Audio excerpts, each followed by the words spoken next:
for the clothing they chose to wear. It's a harsh reality we all must face. But you have the chance to change all of that with one visit to nextround.store. For just a few minutes of browsing, you will observe so many clothing options, from hats to hoodies to t-shirts.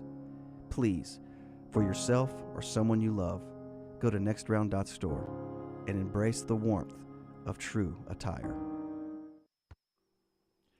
All right, we are live. It is the next round. He is Lance Taylor. I am Ryan Brown. Rockstar here. Scott Forrester handling our video. Lunsford, Tyler, everybody here. Jim Dunaway and the queen of content, Taylor Korn, up in Nashville. They are at the Auburn Team Hotel, where the Tigers will be watching the selection show live, and we'll get some reaction from Bruce Pearl. Dunaway, if you could bump to your left just a little bit, I'll help Scott out here. That way, yes.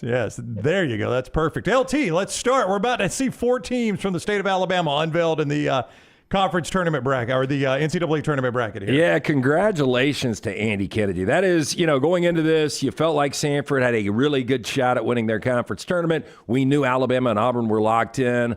I just didn't see this from this UAB team. And what a run in their first year in the American getting there. But really cool that we've got 4 teams in this field now. Yeah, Dunaway, you were there to see Auburn, who was already in, but Auburn goes ahead and wins the SEC Tournament Championship in basically Neville Arena North. It sounded like a home game for Auburn there. Let's first talk about that. You just came from Bridgestone, where you watched dominating Auburn win over Florida. I asked both KD and Jalen about that there were actually more Auburn fans in Bridgestone than could fit into Neville Arena. And they, after the first big play, they were like, dude, this place is packed. Unbelievable. From in this hotel earlier this morning, when there were about 2,500 Auburn fans in here for the reverse Tiger Walk, they said they heard the rumblings downstairs. Some people had gone down to meet their family early this morning, and people were already gathering. They were like, that got them fired up out of the bed. And you watched early on against Florida. Early on, they got every loose ball, every contested rebound. Florida never led in the game. It got close at one point. But this Auburn team's got a little juice to them right now. And they cut down the nets. Stephen Pearl, when he was cutting down the net, coming down the ladder, said, this blank never gets old. Bruce was moved to tears a couple of times.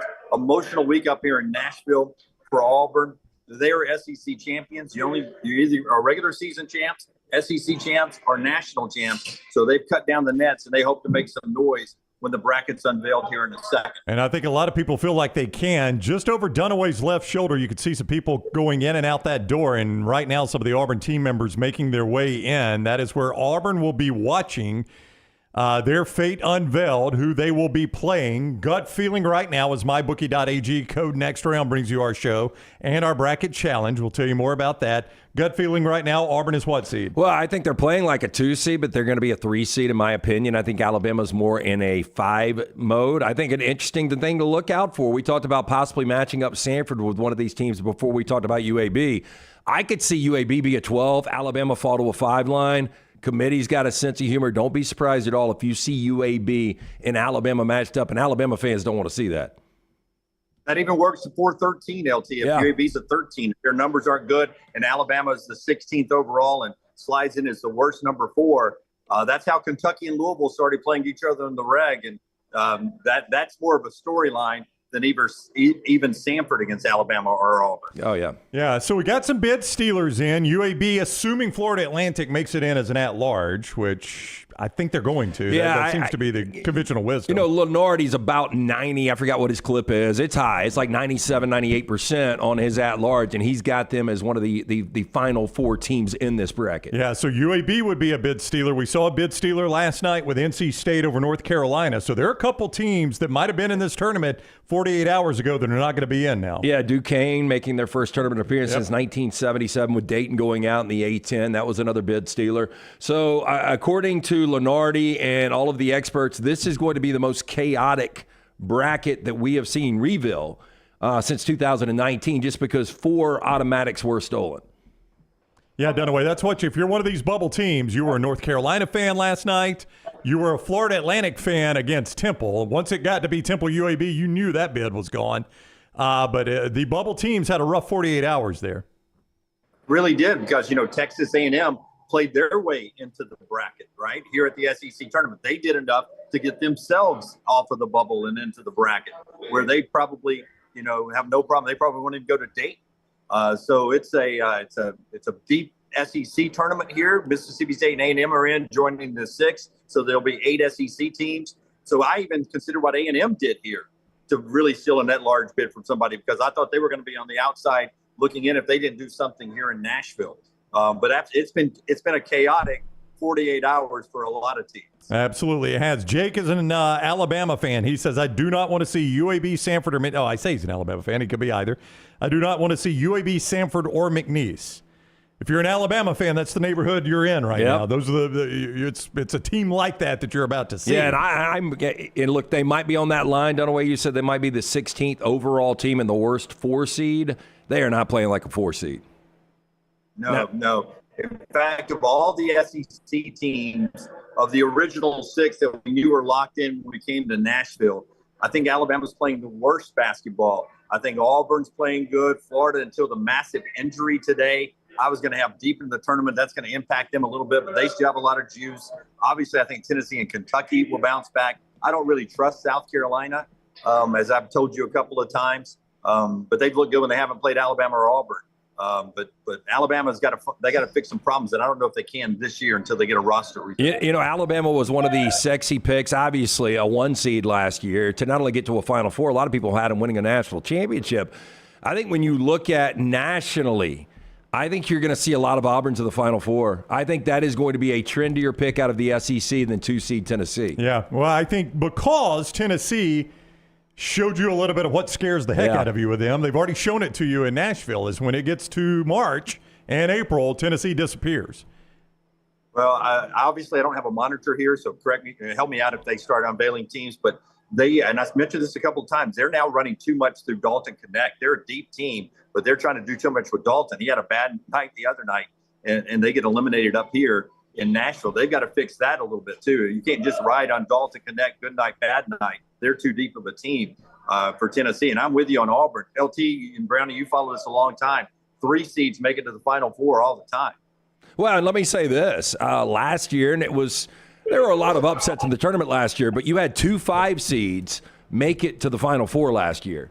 And that is going to be Alabama-like territory. Now, is there any chance you see a team like Alabama, the way they're playing right now, over their final 6 games of being able to get in? All right, we've got the 1 seeds coming up here, Dunaway. UConn is the 1 in the East. No surprise here.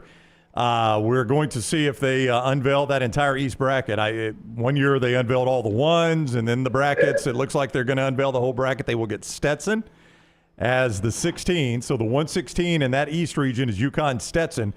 I will point out, Lance, I saw when they showed the collection of live shots, if I saw it correctly, I think they've got the Sanford live shot from down in Homewood. Okay. So nice. I think there was word that CBS, they reached out and they talked about having, obviously, the Birmingham affiliate go down there. The Hatters happy to play UConn. I don't know why. That's Friday. FAU in as an 8 seed. So they're in the 8-9 game, FAU is, in a Friday game at Brooklyn, New York. This is in Brooklyn, New York, with UConn as the 1. FAU will play Northwestern as the 9. So Northwestern, FAU in that 8-9 game. And I'll stick with it. Northwestern, when we talk about this Vanderbilt job, Vanderbilt is a better job than Northwestern. And what Chris Collins has been able to do with that program, getting them tournament, not only in the tournament a few years ago for the first time, but consistently in now. Spokane, Washington is where a lot of people think Alabama will end up. This is a Friday bracket in the East now, but is in Spokane. Your 5 is San Diego State. Alabama has seen them, if that is who Alabama is matched up with in a 4-5 game. Oh, here we go. UAB against San Diego State. UAB, the 12 seed. I bet you're about to see Alabama right here. I think Alabama's going to be your 4 right here. Auburn, a 4 seed in Spokane, Washington. Oh, see, that's not fair, man. First of all, they should be a 3, and they're going to go to Spokane. Yep. That hurts the Auburn crowd. That is Friday in Spokane, Washington, is where you'll see Auburn. And they're playing Yale. They're playing Yale. And I watched Yale today because we had them, and they ain't no good. Winner gets UAB San Diego State. So instead of the Alabama UAB matchup, you might get an Auburn UAB matchup. Thursday games, the 6-11. BYU in the East is the 6 seed. These games are played in Omaha, Nebraska. Omaha for the BYU Duquesne game. Lance, you mentioned Duquesne, not in this tournament very often, but they are this year. Yeah, first time they've been in the tournament since 1977. Yeah. Wow. All right, so that's a 6-11. So your 3-14 there is Illinois, who just won the Big Ten tournament, is your 3 seed in the East. By the way, I'm telling you, we're learning very quickly. They paid zero attention to the conference tournaments. Auburn is a 4 seed. Illinois is a 3 seed. Yeah, and Illinois, man, with Terrence Shannon, the way they played this tournament, that's a good team. Tough out. Yeah, they paid no attention. And that's not right, Brownie. I mean, this Auburn team deserved to be a 3, I thought. Well, Illinois will get Morehead State. That is a Thursday game. Now, this is Auburn and UAB's region here. It's the East region, even though we're talking about games that are being played in Spokane, Washington, and Omaha, Nebraska. They're about to show us the 7-10 in the East. It is Washington State as the 7. The Cougs in the tournament again out of the Pac-12. Last time the Pac-12 will have teams in the tournament, I assume. The current Pac-12, I guess. They will play as the 10 again in Omaha. Drake next up. So all we need now is the 2-15, which also will be in Omaha on a Thursday. Again, this is Auburn and UAB's bracket we are already talking about here in the East region. Well, Iowa State is your 2 seed. Iowa State, the 2. And a lot of people believed after winning the Big 12 they could have snuck on the 1 line. Their out-of-conference hurt them. I think 2 seed is probably right for the Cyclones. We'll see who they get as the 15. That is going to be in Omaha, Nebraska, South Dakota State. The Jackrabbits. Yep. Dunaway, I heard the yell. You're sitting there. I heard a yell coming from the room where the door is now closed. Auburn, a 4 seed in Spokane, Washington. I mean, 4 seed is lower than I would have thought, and Spokane is way further away than I would have thought. Yeah, I thought this team deserved a 3 seed, but if you're going to be a 4 seed, I really thought they deserved to be somewhere in a drivable distance for their fan base, right? I don't understand Spokane, especially it's in the East region, but you're going to Spokane. That really hurts what is a strong point to this Auburn team, and that's a traveling fan base you saw here in Nashville today. I think they were hoping, what's a region close by? Charlotte? I think they were really Memphis. hoping. There's one in Memphis. Or even Pittsburgh. Pittsburgh's just a pretty quick flight. The problem here is I think Auburn's got a really good draw to go to a second weekend. But once you get there, that first game is against UConn. And that is a team you don't want to play. And that, again, goes back to why did Auburn get a 4 when they're playing like a 2? They should have been on the 3 line. Again, we saw very quickly in the East region the conference tournaments. As Stephen Pearl told us this Tuesday, they don't, as coaches, really think they pay very close attention to the conference tournaments. UAB San Diego State. Can you guess a point spread in that game? Yeah. San Diego State will be a 4.5-point favorite. Okay, so UAB has a fighting chance in that one. Yeah. UAB in a 5-12. You see a 12 upset of 5 every year. Yeah, and they've got that secret weapon in Yax. Yeah. In fact, Yax Lindenberg plays a lot like that San Diego State team did last year. He would have fit in on that roster last year. They were a grinded out, under the board, in the paint, rebounding type guy. Yax could have worn a San Diego State Aztec uniform last year. He's that good of a player. That will be a handful for San Diego State, physical in the paint. But this UAB team, Butter and Eric and those guys will have to do what Alabama couldn't against that San Diego State team last year. That's going to have to hit some outside shots. All right, so CBS is taking a break here, so we'll just kind of break down what we've seen as the East has been unveiled. It is, I think, a very interesting region. MyBookie.ag bringing you our coverage. All the tournament available there at MyBookie.ag. Code next round when you sign on. Get that initial sign-on bonus. Use it right away at MyBookie.ag. Code next round. MyBookie.ag. Code next round. UConn is the one. They will play Stetson in the 116 game. You're 8-9. Florida Atlantic and Northwestern. Iowa State is the 2 in the East. They'll face South Dakota State. The 3 seed, the 7-10 game. They'll get the winner of the 7-10 game. Washington State and Drake. Illinois is the 3. They'll play 14 seed Morehead State. They will get the winner of the BYU Duquesne game. That's the 6-11. Auburn is the 4 seed in Spokane, Washington. They'll play 13 seed Yale. And San Diego State will face UAB in the 5-12. Auburn Associate Head Coach Stephen Pearl is going to join us for a few moments before we see the next bracket. Coach, first of all, congrats on the SEC Tournament Championship. Those things do not come easy. I know that's one heck of an accomplishment. Yeah, I mean, fourth championship in the last 6 years is pretty impressive, and obviously you got to cherish every single one. Our guys did an unbelievable job of locking in and finding a way to win. And is that a beer right there? Oh yeah. Would you like one? Can I get a little action? Like what are we doing? Dunaway's bringing you something. I don't know what Dunaway's bringing you, but hey, so Steven, you guys now. Hey, can I get a cheers? Cheers. Cheers. Yeah, no, look, congratulations. Yeah. And I had you guys minus the 6.5 today, so I appreciate that as well. But you've won 6 straight games now, and they ship you guys to Spokane as a 4. And I said before the show came on, you guys are playing like a 2 seed. You were playing like one of the best 8 teams in college basketball. I didn't think you'd be on the 2 line, but I thought for sure you guys would be on the 3 line. Yeah, I mean, we talked about it, I think, last week or the week before. The SEC tournament doesn't mean a damn thing. If you can win 3 straight games and win the SEC championship and be a 4 seed, it's a joke, honestly. I think they made their mind up before we got into the SEC tournament. So it makes it really hard for us as coaches to, find a way to tell our guys, like, we're trying. Obviously, it's amazing to have a championship, but it doesn't do anything for our team to show up and win 3 games in 3 days if we're not going to be rewarded for it. When we get shipped out to Spokane, Washington, and, obviously have to play that game. But, we play on Friday, which is better than in 2019 we played on Thursday. So we're blessed. We're very happy for that. But obviously 2 really tough opponents with Yale and then the winner of the San Diego State game. So we're thrilled that we won the SEC championship, our 4th championship in the last 6 years, and that's an amazing accomplishment. But now we got to obviously get ready and be excited to go all the way across the country and play a couple games. All right, we're back to brackets. We're going to let you go back and celebrate and talk to the players. This does not substitute for Tuesday, right? We still get to talk to you Tuesday. I will be here on Tuesday, and we will have a great time. All right. Okay, Coach, congrats. Thanks, congrats. Good to see you again. All right, fellas, War Eagle.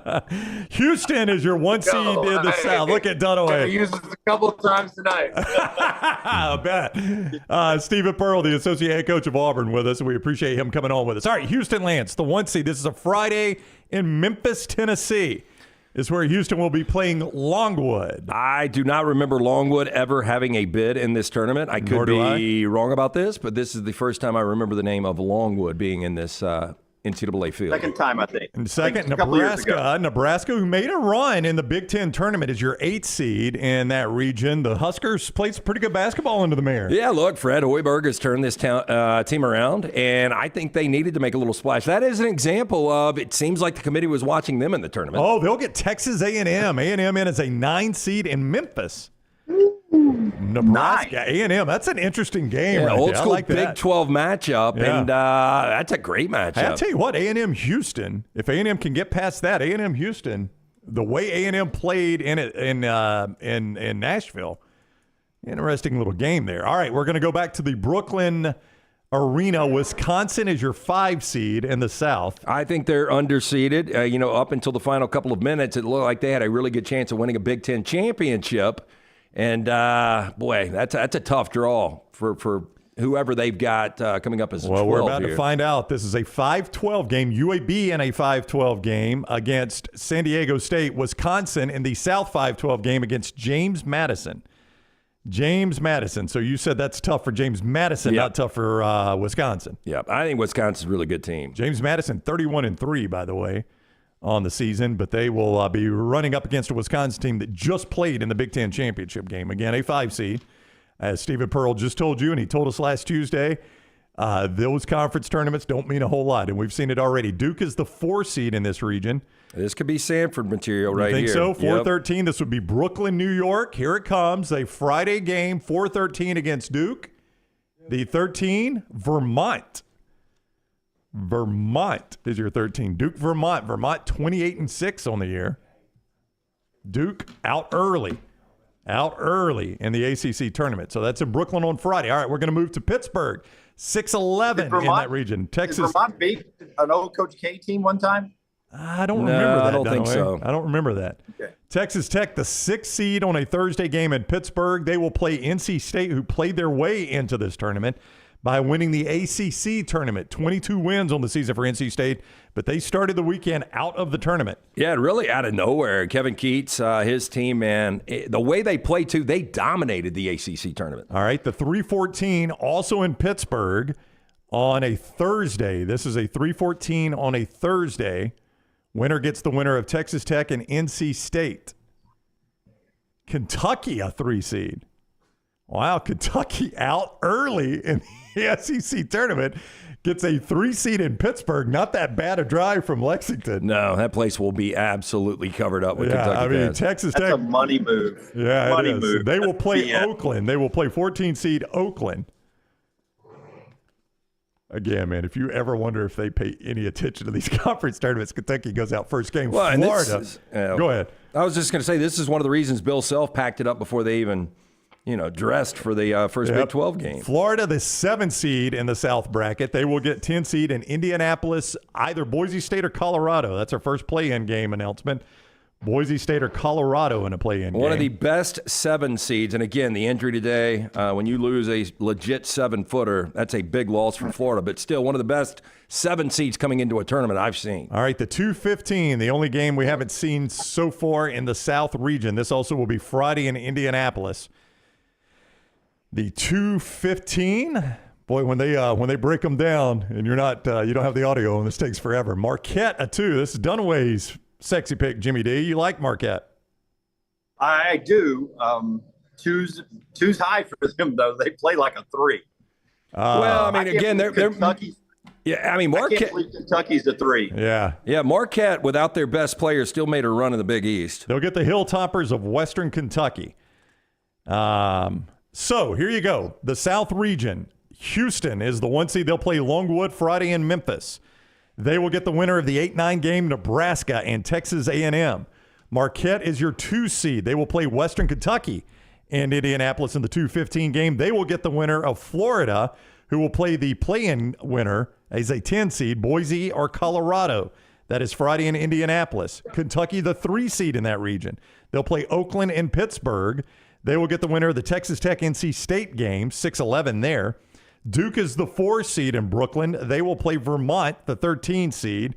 They will get the winner of the 6. Wait a minute, I'm off here. Duke is the 4 seed. They'll play 13 seed Vermont, and then the 5-12 is Wisconsin and James Madison, Brooklyn on Friday. I know we've all got thoughts on this, Dunaway. I'll start with you there in Nashville. You seem to be most offended by Kentucky as a 3 seed. And really, when you step back and look at it, Kentucky is the 3 in Pittsburgh. Auburn is the 4 in Spokane. It's just pretty bizarre to look at.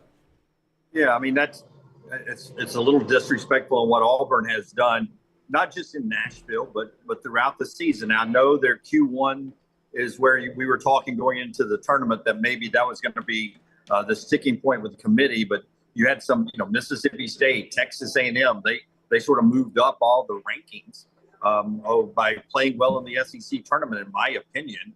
And I don't see Florida as a 7. I think they had to take into consideration the fact that the injury today, maybe they're not the same team, because I thought they would be better than a 7. I thought they were a 6 or even higher, and that injury is going to impact them a little bit. But that's horrible. It will, but that guy's, he's a 5-7 guy, 5.7 rebounds per game. He is a rim protector. He's got size, so I think it affects him. But I think more so, Marquette being on that 2 line, Tyler Kolek will be 100% for Shaka Smart and Marquette. If you are just joining us, you have not seen anything. Auburn is the 4 seed in Spokane Friday. That's in the East region where UConn is the 1. Auburn will get 13 seed Yale, and then they'll get the winner of San Diego State UAB, both those in Spokane on Friday. I don't know which one will get the late draw there, but somebody, probably one of those 2 teams, gets that like 9:37 tip that we get, that very, very late tip. So if you're an Auburn or UAB fan, there's a chance you got to stay up late Friday. I kind of hope it's one of those, though. Yeah, I don't have the rest of the Spokane bracket here. I mean, they may not have unveiled it because it's obviously not just East teams that are out there. But a late night Auburn Yale or San Diego State UAB Dunaway might happen. I would say one thing is that playing 3 games here and playing on a Sunday, obviously they're still here in Nashville, so they'll be late getting back. A good chance to get some legs under them by playing Friday and not Thursday. So that is one thing the committee did good for Auburn, is to give them an extra day's rest where they're not playing on Thursday, to go all the way out west. That travel, it's extra travel. It's different time zones. You cross a couple of them. You get out there to Spokane, and that extra day will be huge. It's not until Friday for Auburn. Well, and you hit on it. I mean, the Q1, 1-7 coming into this tournament against Q1, and that's what the committee is holding against Auburn right now. Because if you watch Auburn, and in these 6 consecutive wins, they are playing like one of the best teams in college basketball. And I mean, there's so many analytics in basketball now, but eye test is not one of them. Yeah, and that's a great point, LT, because what Auburn has, a lot of teams don't have. They're so interchangeable. No matter who is in the game, the substitute coming in is not a huge drop-off. So that's a huge advantage because this team can't get in foul trouble. The only guy that really, Janai and Dylan, a little bit on the offensive end, but not on the defensive end. But nobody else, if Chad Baker-Mazara's got 4 fouls, they bring somebody else in that's equal to him talent-wise.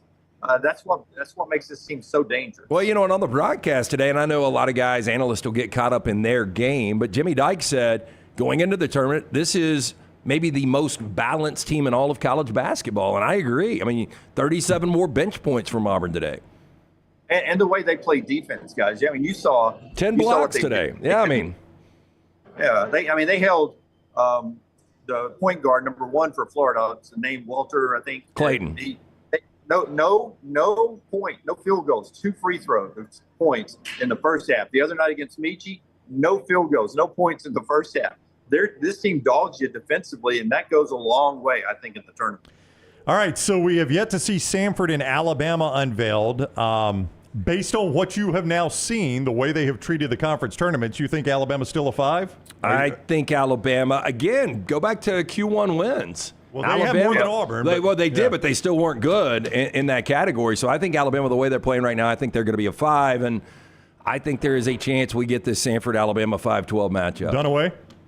I think Bama will be a 4 because they apparently are not taking conference tournaments into consideration at all. I think Bama will be 16th overall. Okay. The last 4. Yeah, I'm gonna go 5. I think it's a better chance that Sanford is a 13 than a 12, though. So far, by the way, your 1 seeds, not a surprise at all, UConn and Houston. You're going to see Purdue, and then I guess there's some surprise at the other one. You think North Carolina still? I think it's going to be North Carolina. Yeah. Midwest is Purdue. They are the 1 seed. Nobody surprised at this. They're also going to play in Indianapolis, essentially a home game for Purdue, and that will be on Friday. Something to watch out for. Zach Edey, watching that game yesterday, he's not 100% right now. He's a little nicked up. They will get the winner of Montana State and Grambling State in the play-in game. So far, our Tuesday and Wednesday play-ins are Montana State, Grambling, and also Boise, Colorado. Montana State and Grambling State. All right, the 8-9. Also in Indianapolis in the Midwest region. This is going to be Utah State as an 8. And that game, again, in Indianapolis. The winner of this game is, in all likelihood, going to draw Purdue. Purdue did lose to a 16 last year. I can't imagine it happening this year. They will get TCU, Utah State in an 8-9 game there in Indy. TCU coming from the best conference in basketball right now in the Big 12, and Jamie Dixon's a guy that's got a ton of tournament experience, but not a ton of success. Here's the 5-12 Thursday in Salt Lake City. The 5-12 is Gonzaga as a 5. Weird seeing them there. Yeah, you're not kidding. Is this Bulldog on Bulldog? You think this could be Sanford as the 12? It is McNeese. That's a hell of a game right there. You like that one, huh? Yeah. You think McNeese got a shot in the 5-12? I do. Yeah, absolutely. I think Gonzaga will be about they'll be about a 6-point favorite, 7-point favorite. Now here comes a 4-13, which is the neighborhood where you could see an Alabama-Sanford matchup. They've already paired Auburn and UAB up if they both win. So they have shown a propensity to play the state teams cards already. This is Thursday in Salt Lake City. Greg Byrne in that room, though, Brownie. Your 4 is Kansas. We've seen this projection, yeah. Thursday in Salt Lake City, your 13 seed Sanford Bulldogs. Sanford will get Kansas. And there's a shot at Sanford in downtown Homewood celebrating. That is not the 4 they wanted, I will tell you that. That would be a shocking tough upset. matchup, Dunaway, there, I think. Yeah, I mean, I thought their analytics would have got them to the 12 line. I really did, because they were Ken Pom in the 70s, 80s all year long. I really thought they skewed a little bit better than that. So Sanford is in the 4-13. All right, the bottom half of the Midwest region. These games are going to be played in Pittsburgh and Charlotte. South Carolina is the 6th seed. And what's that? I don't trust that team at all. I don't see how they're a 6. They're a 6 and Florida's a 7. Come on. That is correct. This is in Pittsburgh, by the way, in a 6-11 game. Let's see who they get. They get Oregon. Yeah, well, I stayed up, watched Oregon last night against Colorado. They're scrappy, and again, well coached with Dana Altman. They had a disappointing year, but they win the last ever Pac-12 championship. Creighton is the 3. This would get the winner of South Carolina and Oregon. Creighton, the Blue Jays, in as the 3 seed. This is one of those teams that has stuck around in that Ken Pom ranking of national champions all year. They're 14 in Pittsburgh. Will be Akron out of the MAC.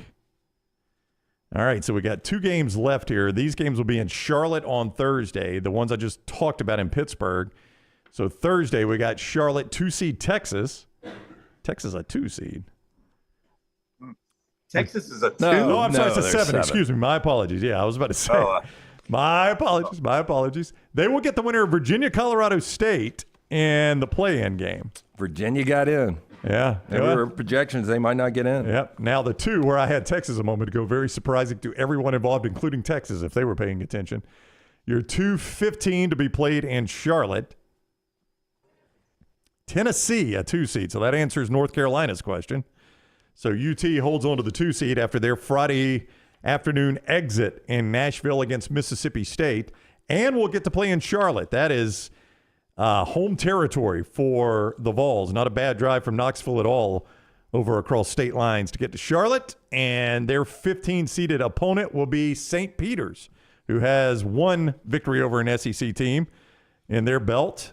A team that made the Elite 8, 2 years ago? Yep. All right, Dunaway, I'll start with you. Let's start with Sanford, first of all, and the 4-13. You know, we talked about this. I can't remember if you were here, if we talked about it when you're going. If you're Sanford, do you want to play a state team like Alabama or Auburn, or do you want to use this as an opportunity to get a team that you might not otherwise be able to schedule? Kansas would probably be that team. I think if they had a chance to play Alabama, I think Bucky would have embraced that, because, you know, you just wonder if Nate can get the defense right in time for the tournament. So that would have been a path maybe to a historic victory.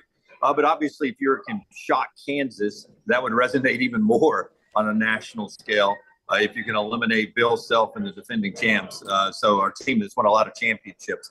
So I would be okay if I'm Sanford with Kansas. I just thought maybe with the teams that have gotten in that maybe they would have been a 12, but I guess the power conference upsets pushed them down to a 13 there. Do you like Kansas a little bit, LT? I think this has been an underwhelming Kansas team at times this year in a very tough league, though. Well, I think it's one of those situations where they have just prepared, knowing with McCullers and his injury that he's been battling really all year long, and then Dickinson getting banged up a little bit late in the year, that they've known it's all in on the tournament.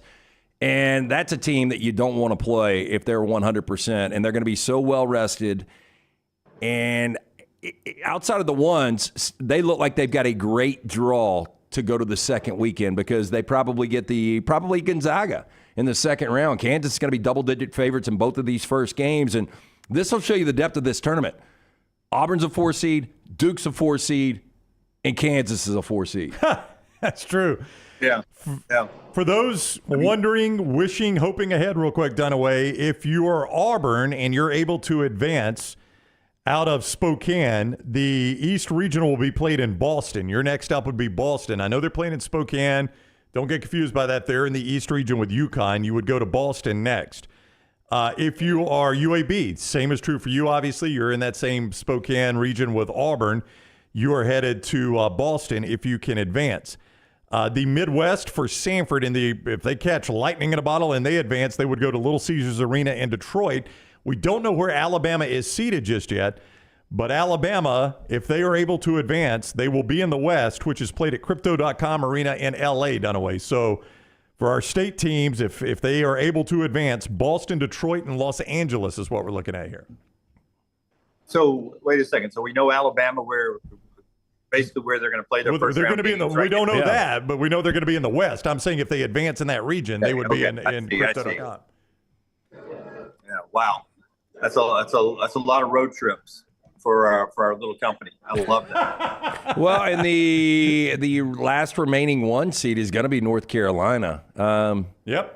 Yeah, And you can as- go ahead and pencil them in. Yeah, and as good as R.J. Davis has been this year, watching them against NC State last night, they're beatable. Yeah, you know what? They had against NC State open 3 after open 3 in the last minute and a half of that game and could not make any of them. Could not make any of They them. could have easily come back and won that game. Yeah, NC but State did everything they could. It seemed like they had them at an arm's length the entire game. Yeah, but they had open 3. I don't know if you got to watch that, Dunaway. I know you're in Nashville, but it was a terrible last minute and a half. It might have lasted 45 minutes, the last minute and a half. But they just had open 3 after open 3. They could not get to fall.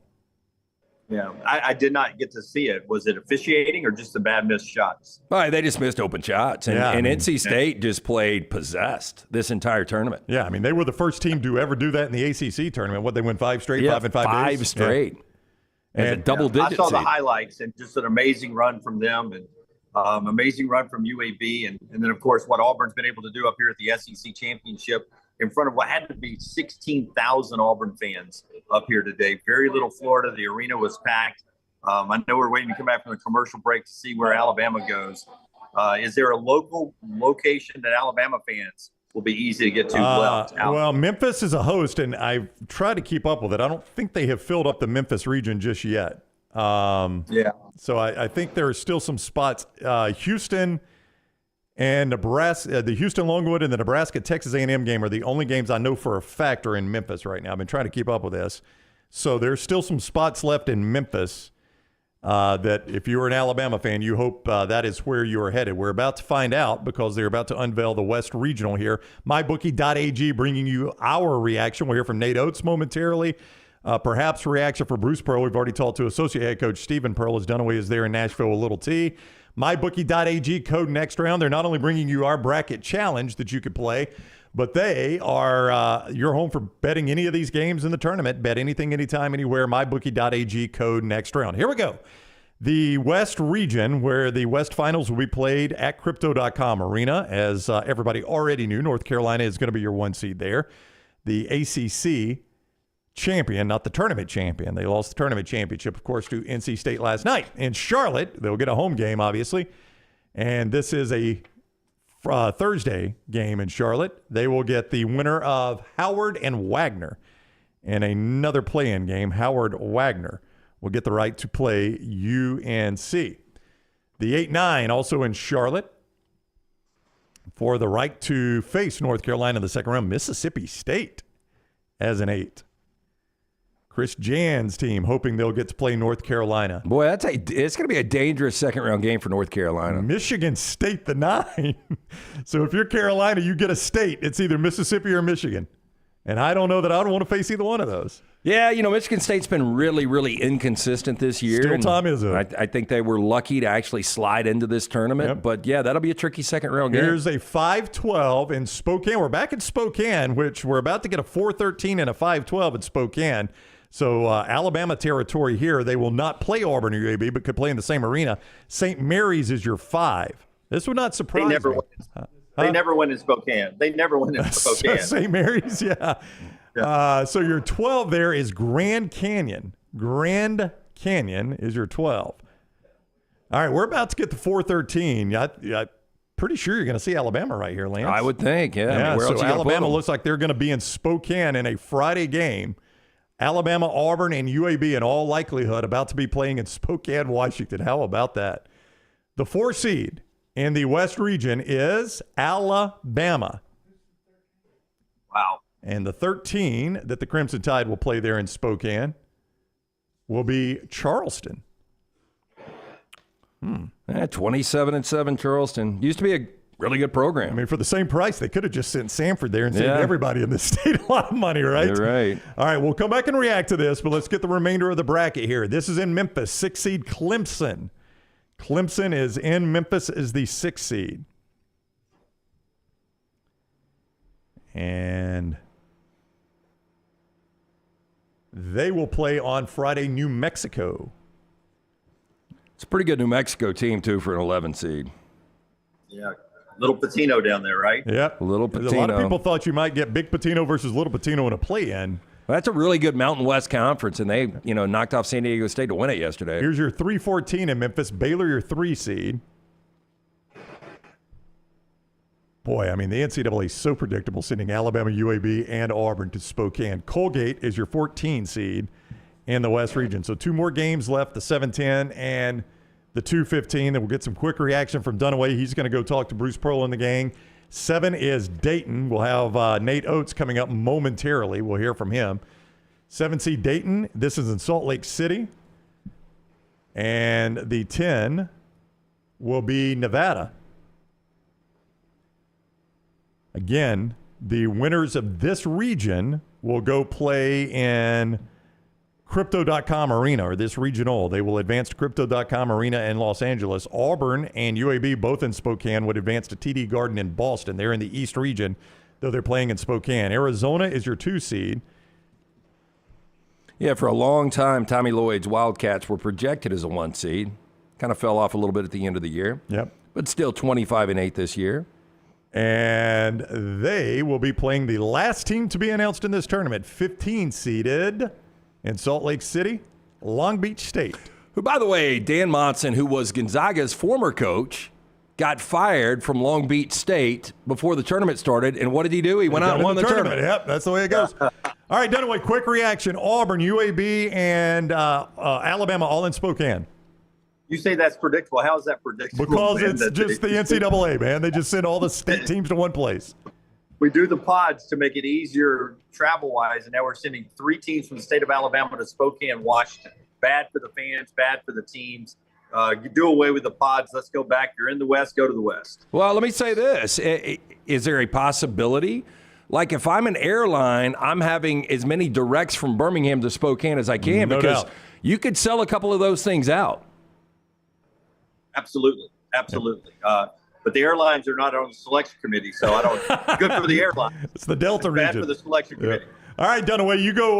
Dunaway's going to go try to catch up with Bruce Pearl and some of the Auburn players to get their reaction. He'll be back with us in a moment. We're going to head to Tuscaloosa in just a few moments and hear from Alabama basketball coach Nate Oats on his reaction.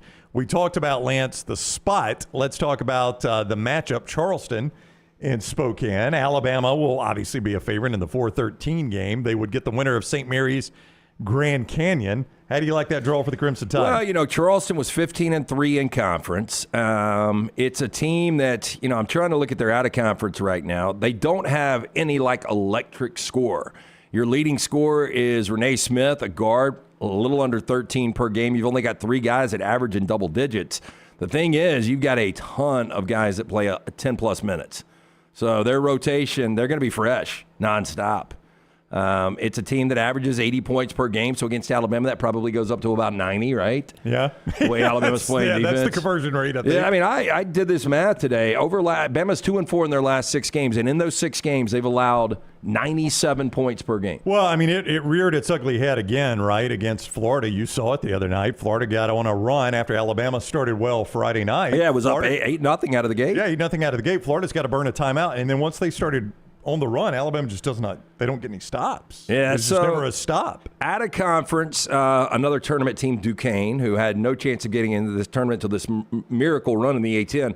They lost that game by 18 to Duquesne. They played at Florida Atlantic. They lost by 16 there.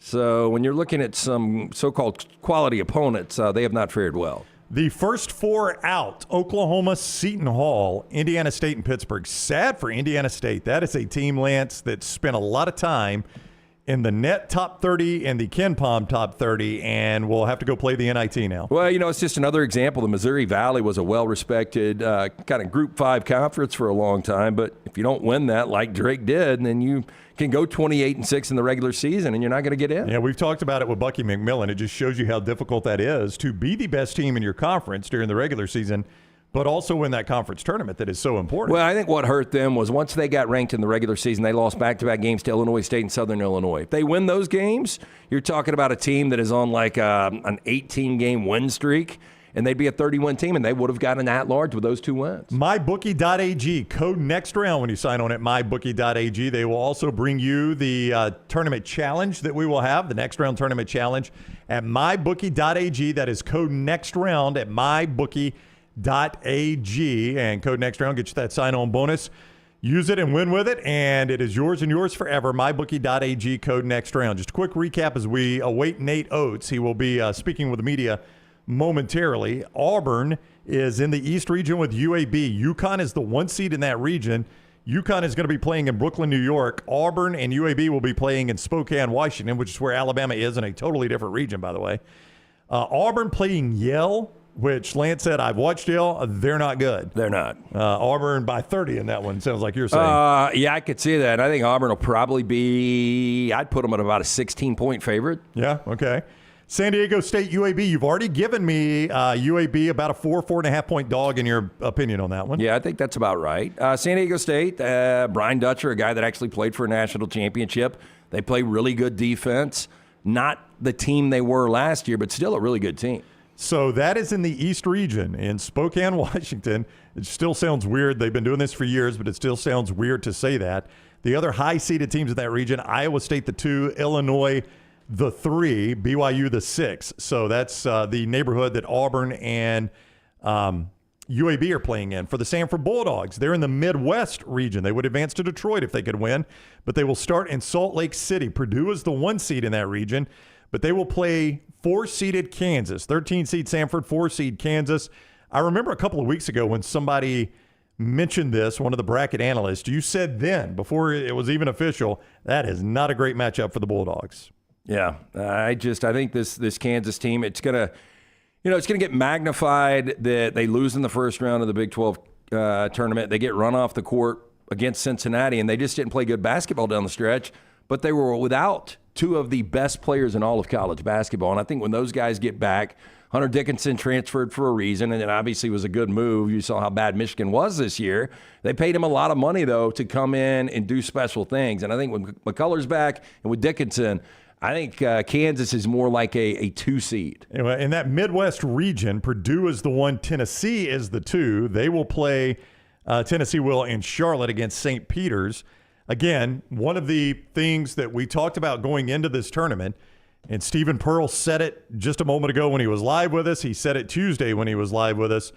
The coaches don't feel like they pay any attention to conference tournaments when they do the seeding, and I think we have seen that, Lance. Tennessee got bounced quickly and in a pretty one-sided game against Mississippi State Friday. Maybe that cost them the 1 seed, but they're still a 2 seed playing in Charlotte. That's not really that big a deal. Well, I was looking for the committee to have a little bit more of a sense of humor, but the one thing I do notice, the 1 seed is Purdue. That's right. The 2 seed is Tennessee. What's the commonality there? Well, both of those coaches have a lot of trouble finding a Final Four, and both of them are the 2 coaches that are probably under the most pressure of any coaches in this tournament. And can you imagine if that was the regional final matchup to go to a Final Four, Purdue and Tennessee? Yeah. I mean, something's got to give in that one, right? It's the immovable object against the immovable. Unmovable object is the immovable force. Creighton is your 3 seed in that region. I mentioned Kansas, the 4 seed, as they will play against Sanford, the 5 seed Gonzaga, the 6 seed South Carolina in that region. In the West region, this is where you find Alabama. They, again, will play in Spokane, but they hope they stay out west. It would go Spokane to Los Angeles if they stay out west.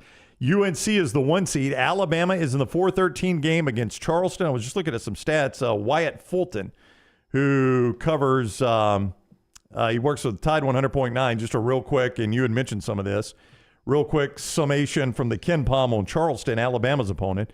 Adjusted offense 58th, adjusted defense 176. It's bad news playing Alabama's offense. Yeah, it really is. And Alabama's one of these teams, not only are they playing bad defense right now, they're not hitting their shots, but if they hit their shots, really dangerous team. So Charleston, not a great offensive squad or defensive squad there against a really good offense in the Crimson Tide of Alabama. St. Mary's is in that 5-12 game against Grand Canyon. That's who Alabama would play in Spokane, the winner of that game. Imagine Sunday in Spokane if you've got Auburn, UAB, and Alabama St. Mary's. That would be I mean, just like what we saw last year down at the BJCC, it'd just be all the way across the country. Yeah, Alabama's actually got a pretty good draw to get to a second weekend. I don't disagree with you because you're not. I don't think you're crazy about St. Mary's. No, I think St. Mary, Randy Bennett's obviously done a really good job with that program. But this was kind of the first year they had control of that conference for the first time in 25 years. Now, they play out in that part of the country, but I don't think playing St. Mary's in Spokane, Washington is going to be that bad of a draw for you. Yeah, I don't think St. Mary's. I don't think they've got a big fan base. I mean, I think you could play St. Mary's at St. Mary's and it would be tough, but any more than that. I do think it is unfortunate for these fan bases. I just don't know how many are going to be able to realistically travel to Spokane. It's such a quick turnaround from now until obviously the game's on Thursday and Friday. And, you get up there and it's a one-and-done situation. All those teams are in that situation where it could easily be a one-and-done. Yeah. And it's just hard to roll the dice and spend that kind of money. I will say St. Mary's, I'm looking at our buddy Joe Gaither who's breaking some of this down. St. Mary's in that region, 16th defensively, though, in KenPom. So that would be an interesting matchup with Alabama's offense at number 2 in the country and their defense number 16 if they can get past Charleston there. I'm with you. I think if you told an Auburn fan this morning, hey, by the way, you guys are going to be a 4 seed, they probably think, okay, we're a 4 seed in Charlotte or Memphis or maybe Indianapolis or Pittsburgh. 4 seed in Spokane, that's, I think, what the surprise is. I think for Alabama, I've been seeing them listed in Spokane a lot as a 4 seed. I think Alabama fans are kind of prepared for this. Well, I look around, Houston has had some injuries down the stretch. Again, Edey's not 100% right now. And I think if you're a 4, the one bracket you don't want to be in with a 1 is UConn. And so not only did Auburn fall down or actually stay on the 4 line, and they probably should have moved up to a 3 line, but for them to be in the same region as UConn, boy, that is just, getting to the second weekend, that's a big deal. But if your first matchup in the second weekend is the number 1 overall team in UConn, that's a problem. Pat 40 just tweets, Virginia gets in. They are 4-5 in their last 9 games. They have not beaten an NCAA tournament team since February 3rd. Again, you've always liked the last 10. They haven't paid attention to the last 10 in quite a while. Yeah, I didn't think Virginia was getting in, and, they've got to play their way in against Colorado State, and that'll be a hell of a game, actually. Man, they have fallen off. So, 2019, Tony Bennett wins a national championship, and their caliber of player is just not what it once was. Of course, you wonder, does a team like Virginia really have staying power when you look at NIL? Yeah, I don't know. They've obviously, we talk a lot about like Vandy and Stanford. Jared Haas getting fired at Stanford, Jerry Stackhouse out at Vandy, and what the academics hurdles they have to climb are. You point out a lot. Chris Collins has to climb these same exact academic hurdles at Northwestern, and there they are in an 8-9 game, while Vandy and Stanford are looking for a coach. Virginia has a lot of those academic hurdles, but they have been able to overcome them. I think a lot of that, Lance, is because Tony Bennett just plays a very unique style that is difficult to prepare for. And I think it's almost the equivalent of when you see a service academy or a Vandy play a triple option in football. I think Tony Bennett kind of does that. He's going to play a style that is going to be really, really difficult to prepare for. Yeah, here's what I don't get, man. You look at Auburn as a 4. If you inserted Auburn into Alabama's region as that 4, I think a lot of people have Auburn in the Final Four because your 1 seed there is North Carolina, your 2 seed is Arizona, and your 3 seed is Baylor. Like, Alabama got a hell of a draw.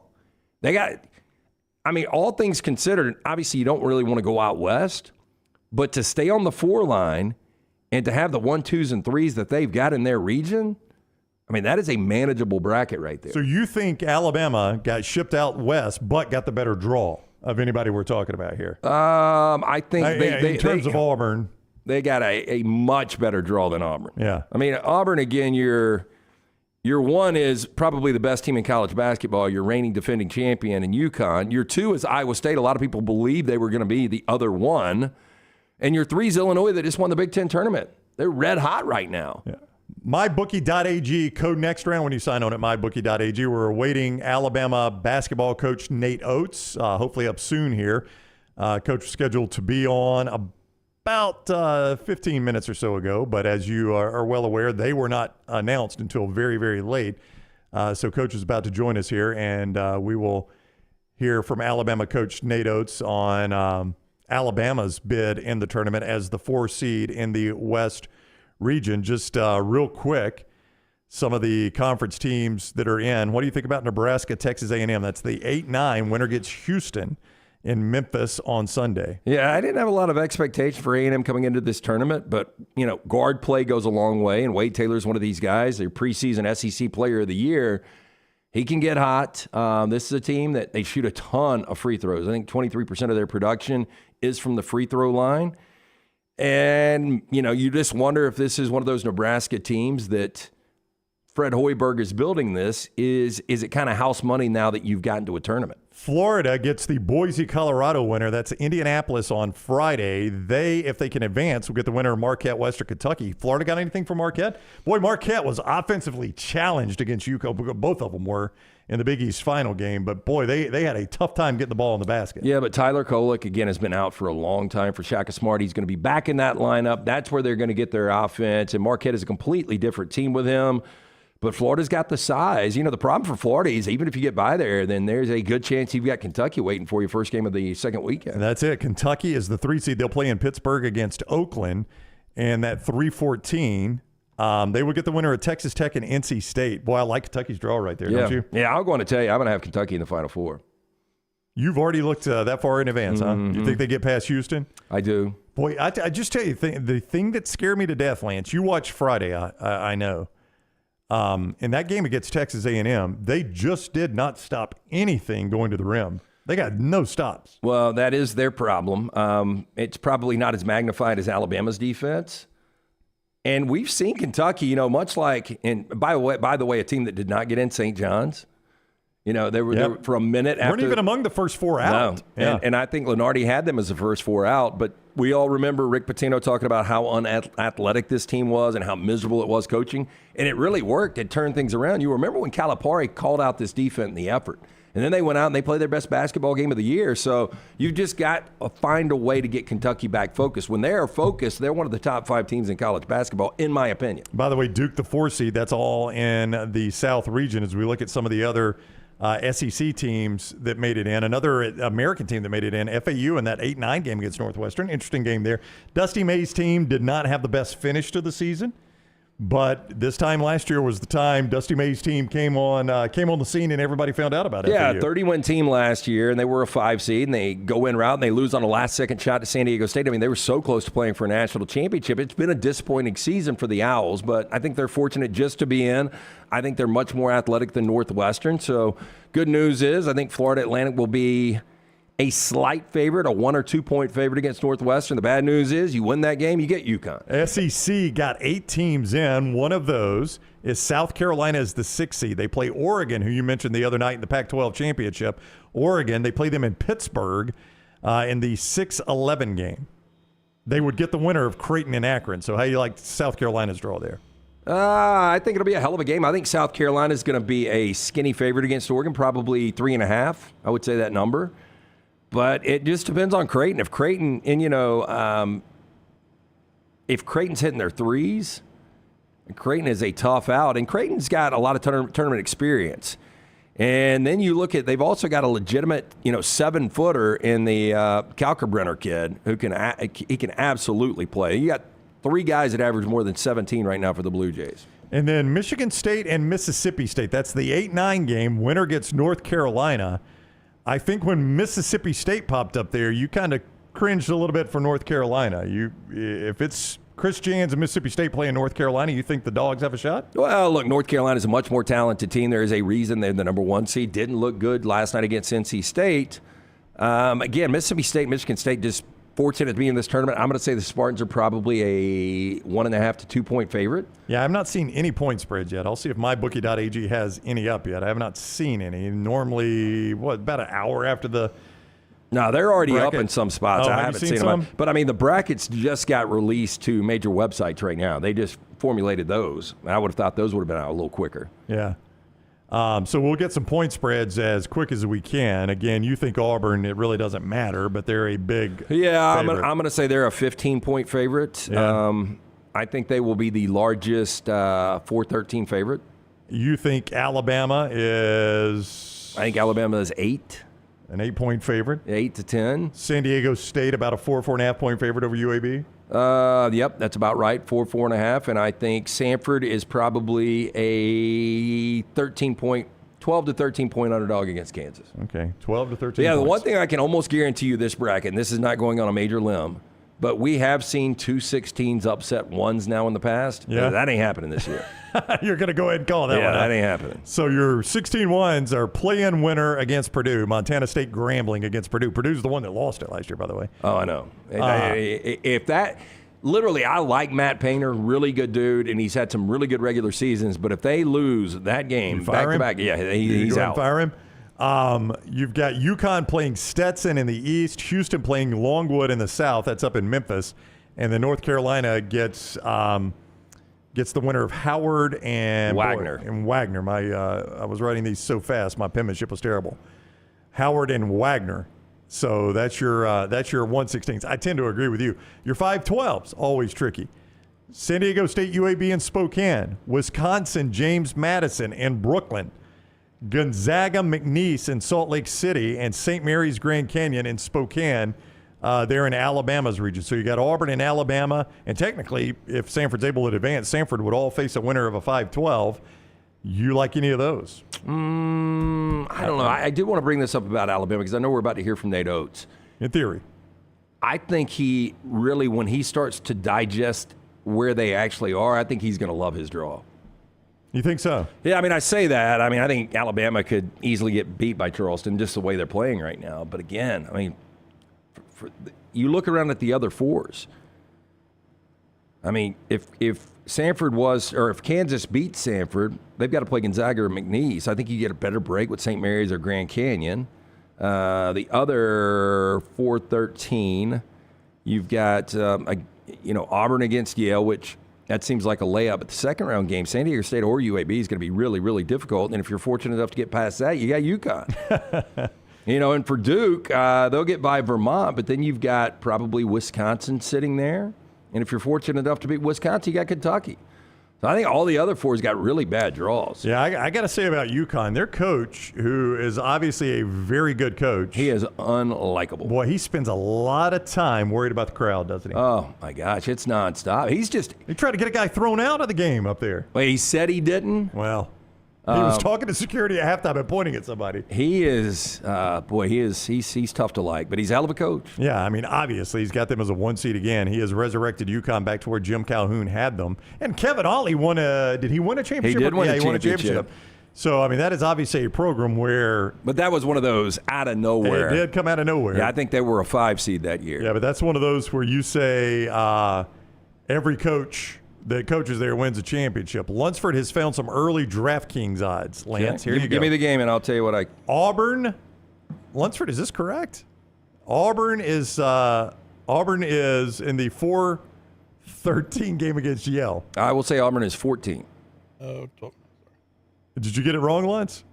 Oh, sorry, okay. I was wrong on that. Okay. I was about to say, he sent me 7.5, and I was like, there's no way. That's 12.5. Auburn 12.5. Yeah, it's a little low in my opinion. Yeah. But, before I saw Yale melt down and then ultimately win on like a little 8-footer wide open shot at the buzzer against Brown today, they've got no athletes. And I think if Auburn is on in the way they've played the last 6 games, I think they run them out of the gym. All right, Alabama taking on Charleston in a 4-13 game. Early line at DraftKings. Alabama is going to be a 9.5-point favorite. 10.5. Okay. Sanford and UAB are both underdogs. We'll start with UAB in the 5-12 game against San Diego State, who played for the championship last year. I think UAB is getting 4.5. 7.5. That's a big number. And then Sanford, Kansas. Again, Lunsford, I am going to question, is this correct? This one's correct. Okay, Sanford, Kansas. Kansas, 11. 8.5. Skinnier number than you would have thought. Yeah. I mean, all the money will be on Kansas, all of it. But I don't know. The way you play, that's normally good, right? Watching him, help them win a conference championship and the regular season championship. I mean, that guy can battle down low, but he's going to be going against something he's never seen before in Hunter Dickinson. Yeah. Here are your totals, if you care about that. That Alabama-Charleston total at 168.5. Again, this Charleston team averages over 80 points per game. The Sanford-Kansas total, 149.5. Not expecting a ton of defense in that one. The Auburn total against Yale, 138.5, and the UAB total against San Diego State, 134.5. Brian Dutcher's team, not normally a stout offensive team. They play really good defense. Yeah. It's an interesting game. I think Yax Lindenberg is a guy that could be a star in this tournament. Now, they may get that late Friday game out in Spokane, but if UAB could go on a little bit of a run, people will discover this kid. His game's something else, man. Well, and that's good and bad because I was compiling a list last week when we were talking about when the portal opens up, and is it not next week or? Yes, I think it's Monday. In fact, I think it's tomorrow. But Yax is one of these guys that's got another year, and I don't know what the NIL looks like at UAB, and you hope for Blazer fans and Andy Kennedy that he's able to stick around. But if UAB wins a couple of games, it's going to be because Yax is in there and he's putting up big numbers. And if that happens, how many teams are going to come after him? Yeah, there's no doubt about it. I mean, that guy is just he is a different animal, Yax Lindenberg, and will be interesting to watch if they can make a run. We are currently waiting on Alabama basketball coach Nate Oats. We're going to give him just a little bit more time. He was supposed to be talking to the media about half an hour ago, but hey, speaking of numbers, what is the temperature in here right now? It has increased. I would say it's 81. It has increased. It was nice when we started, and as the day has gone on a little bit longer, the temperature has increased. What number would you put on it, though? I think you're pretty good. High 70s, low 80s. Yeah. The Bud Light is nice and cold, and the Coca-Cola products are nice you and keep cold. talking. I'm going to pour one right now. I'm about to die. We've got Nate Oats hopefully coming up soon as we continue. Presented by MyBookie.ag, code next round. When you sign on at MyBookie.ag, code next round, we'll get you that sign-on bonus. You use it once, win with it. It is yours and yours forever. There at MyBookie.ag. That is with code next round. MyBookie.ag is the place where you can bet any of the games of the tournament. We're talking about the point spreads. They'll have them right there at MyBookie.ag. Bet anything, anytime, anywhere at MyBookie.ag. They're also bringing you our bracket challenge. You're going to be able to try to win some prizes for MyBookie.ag. We'll have that for you at nextroundlive.com. If you're watching us on YouTube, it has been shared very, very recently right there in the chat room. So it is in the chat room. You can go ahead and click and get signed up and make your picks before the sun sets tonight. Sun hasn't set yet, but yeah, before the sun sets tonight, you can make your pick. Let me read a few comments here as we wait. Bobby, okay, not sure Sanford plus 8.5 is a lock. LT said he thought they would be plus 13. Yep. I don't know if they're a lock, Lance, but as you said, people getting Kansas minus 8.5, they'll be all over that. Well, I wonder if it's really a lot of respect for Sanford and the way Bucky's offense operates. I think they've got 6. They're in the top 10 in 6 different offensive categories right now in college basketball. But you wonder if it's just disrespect from Kansas because they really haven't been that good this year. Yeah. Jerry says one reason Alabama kept the 4, check out their non-conference, very tough schedule. We were aware of that. They did have a tough schedule. I get that, but you got to win some of those games. I know they did. That was the problem with all their quad 1 games. They just couldn't get any of the out-of-conference wins. They got a few in conference, and Auburn's quad 1 improved at the conference tournament, but going into the conference tournament, it's 1-7. I've got all the numbers now. And as we said, the committee clearly does not pay attention to the conference tournaments when it comes to seeding. MyBookie.ag to play those. MyBookie.ag. Bob says the one lock is Brown losing the bracket challenge. That has normally been the way it goes. All right. You ready to go? What you got? You got all the point spreads? Yeah, I've got all the. I mean, if you want anything. Yeah, some interesting ones. Oh, the biggest number on the board looks like it's going to be UConn. That is not against a Stetson. Surprise. Yeah, they're in Brooklyn. Yeah, the Hatters just happy to be there. That number is 26.5. I mean, BYU only 7.5 against Duquesne. Duquesne was red hot. Yeah, basically. That's a 6-11 game in the East bracket. Auburn and UAB's bracket, they're in Omaha. Let me check out this. Wisconsin is 4.5 against James Madison. Shows you the Dukes have got a shot there. I told you Michigan State would probably be a 1.5-point favorite. They are. Michigan State 1.5 as they take on Mississippi State in that 8-9 game. St. Mary's 4.5 against Grand Canyon. That is the game Alabama will face the winner of if they can advance over Charleston. They'll get St. Mary's. So St. Mary's is how big of a favorite there? St. Mary's is 4.5. Okay. Okay, here is your first SEC team that gets bounced. South Carolina, the 6th seed, taking on the Ducks. Oregon just won the Pac-12 last night. South Carolina Only a 1.5 point favorite. Yeah, that's a 6-11 where you would normally think 3, 4, 4.5 points, something like that. 6-point favorite. Well, you know, so what'd you say? A 1-point favorite is a 6-11. Excuse me. But New Mexico is a 1.5 point favorite over Clemson as an 11 seed over a 6. The other 6-11, Texas Tech 5.5 over NC State. So that just kind of shows you where you would expect it Yeah, to be, right? BYU, I said 7.5 over Duquesne. So, interesting that South Carolina is that skinny, but Oregon playing really good basketball, at least this last week. Yeah. Gonzaga's 6-point favorite against McNeese. Yeah, when that one popped up, you're like, ooh, that is a really, really good game, Gonzaga and McNeese. That is a 5-12 in Salt Lake City. You think Sanford would take McNeese right now in the second heartbeat? round? Yeah. In a heartbeat. So when Wisconsin James Madison popped up, you're like, that's trouble for James Madison. But now that you've seen the point spread, not so fast, my friend. Yep. I mean, that is a really, really small number. And you mentioned the fact that James Madison does have 30 wins. Yeah. Nebraska 2.5 over A&M. That's an 8-9 game. Winner will get Houston, assuming Houston advances over Longwood. Willing to accept that. They play in Memphis on Friday. Nebraska and Texas A&M. The mirror. Yeah, just based on pure numbers, I don't like A&M in this game, and I don't like South Carolina in their game. Yeah. All right. Alabama coach Nate Oats has made it to the microphone. Alabama in the 4-13 game against Charleston. Let's hear what the Alabama coach has to say. Excited to be in the tournament, and we told our guys, not everybody gets to do this. You look at the quality of teams that were left out of the tournament.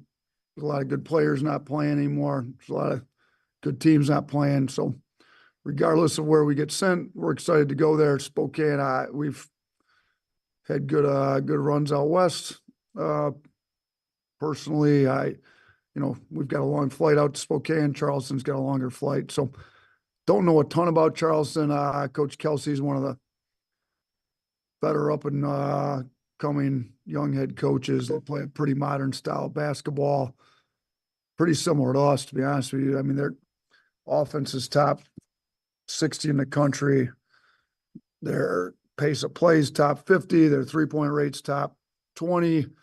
Like, they're playing fast, spreading it out, taking a lot of threes. I'm going to have to see exactly how they get it, but I'm about to see my staff's already working on Charleston. And then obviously playing, if we're fortunate enough to get past Charleston and playing the winner of St. Mary's and Grand Canyon. Those are two teams out west. So we've played semi-neutral, Arizona and Phoenix, played Purdue and Toronto where Zach Edey had plenty of fans. So we played neutrals that weren't very neutral. So if St. Mary's has a lot of fans, so be it. We got to beat two good teams to get to LA and make it to the Sweet 16. So I do like the fact we don't have to play till Friday. I think we can get our legs up under us a little bit more. Obviously we're trying to win the SEC tournament, but might have been a blessing in disguise for an NCAA tournament run to get our legs a little more rested, and not playing until Friday gets us there even more, because we haven't had our full allotment of guys on no minute restriction since that Texas A&M game when we were playing pretty good basketball. So I think this Friday will be the first time we've got everybody healthy, ready to go since that A&M game. So we're excited for it. Got to get done with the Zoom so I can get to work figuring out how to beat Charleston. Charlie Potter.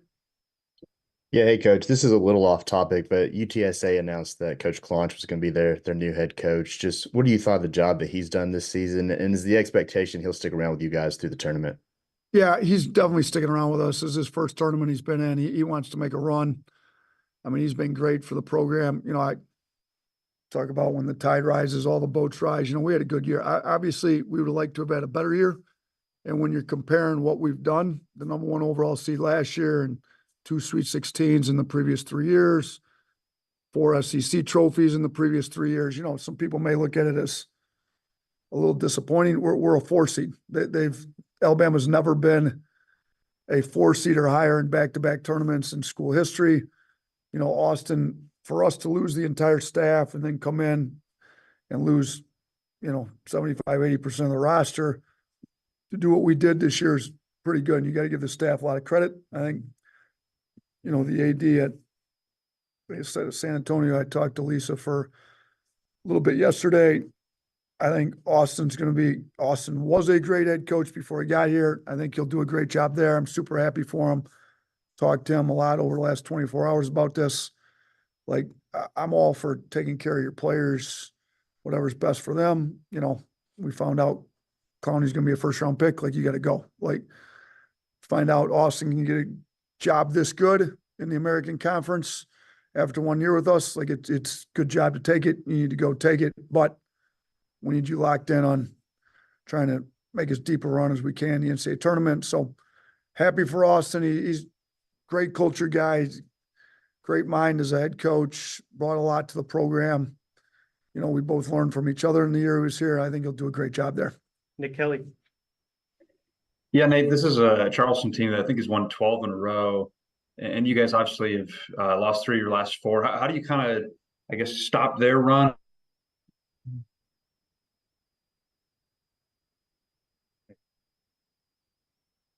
Nick, we may have lost you, so.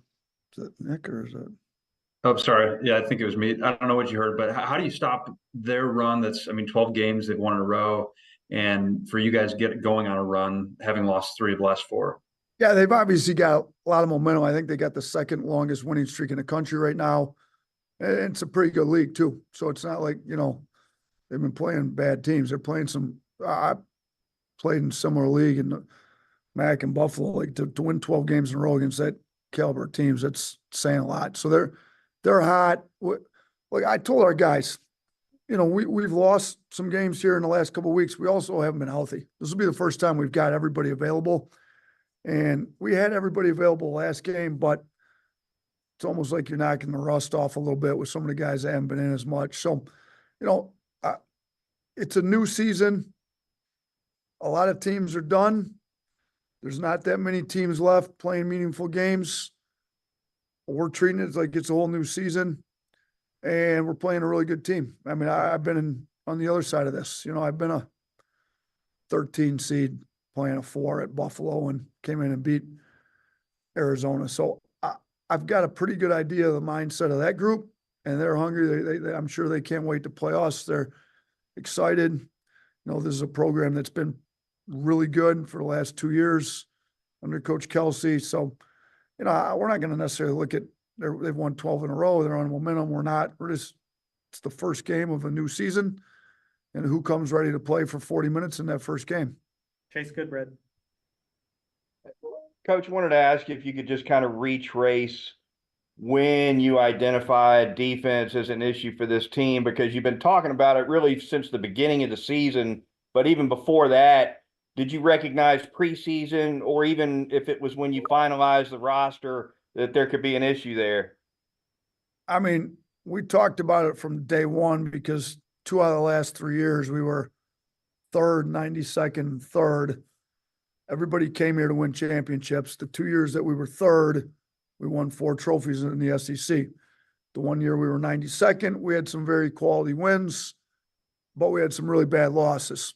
So we talked about it from day one, what it's going to take. The guys said the right things. We're all bought in. You know, early on, you know, we had some games where we didn't play the best defense in the non-conference. We also played a pretty tough schedule. I think maybe the first time it really got us was probably that Ohio State loss. And then I thought we bounced back and were a little better against Oregon. But, you know, Oregon's a tournament team. I mean, they're in the NCAA tournament. So it's been a little up and down all year. You know, personnel-wise, I think we're better than what our numbers show. You know, it's a decision some guys are going to have to make, like how bad do I want to keep playing? Because if you know, Charleston's a really good offensive team. If we don't come out and guard, you know, Charleston's going to put some points up on us. And I don't like putting that much pressure on our offense every night out that we got to go score 100 points or whatever. So I think we've shown the capability to be a quality defensive team enough. I mean, you go back and look at some of the better teams we played, and, you know, we're up 9 against Purdue on a neutral site. I think up 6 against Arizona on a semi-road game, pretty much an away game. Up at Creighton in a road game. kind of go through it, what we were able to do against South Carolina. That's a really good team defensively. You know, what we've been able to, when we've been locked in and giving our best effort, we've been all right. Maybe not top 3, but not, you know, where we are. We got to do it for 2 straight games, 40 minutes a game. We do it for 2 straight games at 40 minutes a game. We'll be playing in LA the following weekend. Tony. Nate, you mentioned that they play a little bit like you. Do you like that in terms of preparation, or is that going to be tough to guard against given the defensive struggles lately? I mean, I think we play the most modern style basketball in the country. They're pretty similar, like I said. So I think they're playing a brand of basketball that makes the most sense how to play. I think it's the toughest one to guard. I mean, we had the number 1 offense in the country. The last time we were fully healthy against A&M, we were number 1 by a long shot. So in that regard, it's a hard offense to guard. Now I got to figure out how they get their threes. Personnel, I got to sit down, and as soon as I get off with you, I'm going to get up with my staff who's been on it since it was announced. But I think it's a hard system to guard. I got to figure out how they get them, but I think that we guard it every day in practice, so we do get a little bit of help. Now it's the same going the other way. Charleston guards something similar, so they're, you know, their offense is ranked a lot higher than their defense, similar to ours. I think both of us will have a little bit of an advantage because we guard something similar every day in practice, and we're just going to have to see who does a better job. Last one, Jack. Yeah, Nate, you have some guys on this team, obviously, last year with some NCAA tournament experience. Latrell and Mark have some with mid-major teams, too. What have they kind of been telling their teammates where, you know, they're going into this for their first time?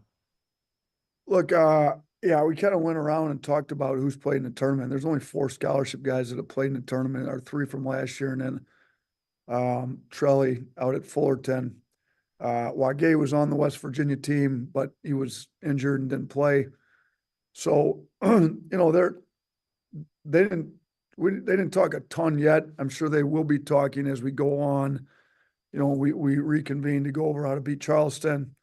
But, you know, I think it helps to have some tournament experience, but a little bit it helps. The biggest thing is, you know, how much do we want to play for each other? How much do we want to keep playing together? How good a defense do you want to play? Because at the end of the day, there's a lot of distractions around the NCAA tournament, which makes it great. It's the best sporting event on the planet. Like, you know, over a 3-week stretch, it's all eyes in the world in sports are all on this. So it's an unbelievable sporting event that these guys will remember for the rest of their lives. But there's 40 minutes where the best team is going to come out on top. And there's another 40 minutes where the best team comes out on top. So the best thing we can do is eliminate all those distractions as much as possible. Enjoy the environment in the moment without letting it be a big distraction, and get locked in on what we got to do for the 40 minutes, both games. Thank you, Coach. Thanks, everyone. That's Alabama coach Nate Oats as he talks about Alabama's matchup against Charleston in the 4-13 game out west. If they advance, they get the winner of St. Mary's Grand Canyon out of the 5-12. They play in Spokane, Washington Friday. If they advance beyond that, they will play in the West Region Championship at Crypto.com Arena there in Los Angeles. Now, I mentioned Spokane. That's where Alabama is going to be. It is also where Auburn and UAB will play. Auburn is the 4 seed in the East. They'll play 13 seed Yale Friday in Spokane. If they win that game, they get the winner of the San Diego State UAB game, also in Spokane. They're in the East region. If either Auburn or UAB is able to advance from that bracket, they would play in the East Region Championship in Boston. And then finally, Sanford, the 13 seed, will play 4 seed Kansas in the Midwest region. That is Thursday in Salt Lake City. If Sanford is able to advance beyond the Kansas game, they will get the winner of Gonzaga and McNeese State there in Salt Lake City. And if they are able to advance beyond that, they would be heading to the Midwest there in Detroit. All right, that's going to do it. Fun day, man. This looks like a fun tournament, doesn't it? Yeah, look, and I think some people wanted to see some in-state matchups, but the cool thing is all 4 state teams have a chance to advance. Yeah, maybe we see that in-state matchup in Spokane, where you could have 3 state of Alabama teams playing on Sunday in Spokane, Washington. Yeah, I was kind of joking about the airlines, but if you're smart, do you not put something together? You know, you remember back in the day, like when Auburn and Alabama first started going to these national championship games, they would have that company that would do the day of because remember charter. When we were in the desert for the Deshaun Watson Clemson Alabama, after the game I had to run and jump on that charter back and got back to Birmingham at like 6 a.m. and then we went on, or 5 a.m. we went on the air at 6. Yeah, didn't you fly next to a doctor or something like that? I flew next to a surgeon, a neurologist who actually was doing brain surgery the next day. That's comforting. He had been drinking all night. Thank you to MyBookie.ag. Lance is giving you some point spreads. You can get them all right there at MyBookie.ag. Code next round when you sign on to get that sign-on bonus. Great time to sign up at MyBookie.ag. Code next round. We'll see you tomorrow morning, 9 o'clock on the next round.